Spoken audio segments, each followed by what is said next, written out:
Good afternoon. In this video, we're going to go over this week's options watch list.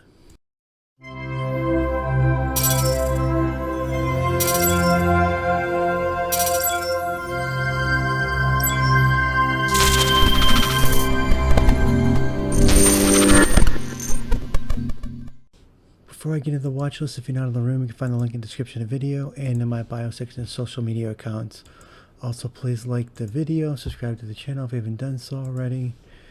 Not really looking at too much this week. Just looking at, let's see, I think the put to call ratio right now is at 0.58, nothing really substantially high or low. Looking at the economic calendar for the week. Let's see. Gotta refresh it.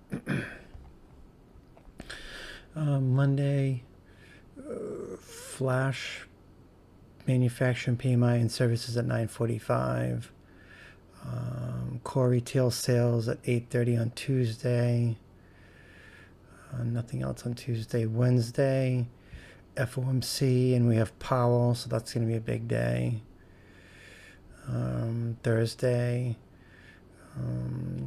GDP unemployment claims at 8:30 in the morning. And Friday, core PCE price index. So FOMC is going to be the big day. Now, I have Tesla already up, so I'll go ahead and start with that. Tesla has had such a huge weekly candle right here.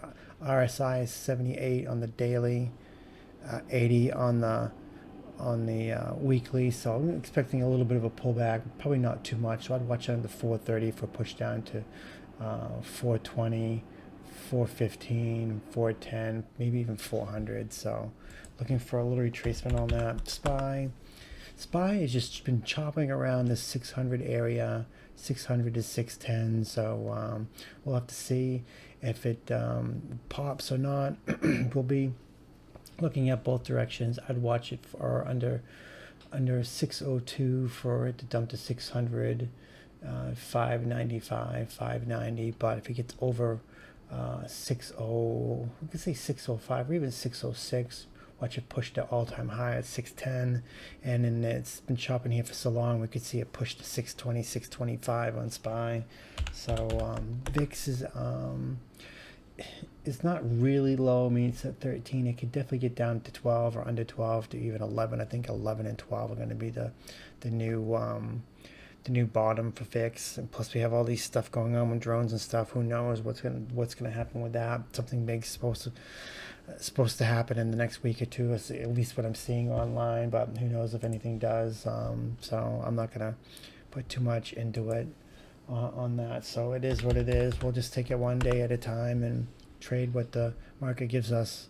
Apple, he's had 4 massive green weekly candles, so I watch for a pullback. The RSI is over 75 on the daily, so I'm looking at the head and shoulders, left head and right shoulder. So I'd watch it on the 246, push to 245, 242, 240 on Apple. BA had a big run, so I'd be looking for a pullback on that. I just filled the gap up here at the 170 area, so I'd watch for puts under 167 for push down to probably 160, even 155 area. Have it pull back a little bit before it actually does end up going more. NVDA is pulling back. And usually these pullbacks have been like money, because it pulls back here and pops, pulls back here and pops. Now we're back in the same area for a third time, but we have a head and shoulders on the daily, the left, the head and the right shoulder. So you can watch for puts underneath 132 for push to 130, 125, 120. But if it does end up getting bought up, I would watch it over 135 or even 136 for push to 140, 145, even 150 again. So NVIDIA, I've watched both directions on that. Usually these dips are usually money, but who knows? Maybe this time it actually drops with the head and shoulders on the daily. Now Roku is the last one. I don't usually talk about Roku that much, but kind of like looking at Roku's weekly. Had a strong weekly candle right here. I mean, I'd be watching it from 2 areas. One, if it gets over 83 or 84. 84 will probably be better. If it gets over 84, we'll probably gonna see a push to 90 to maybe even 100.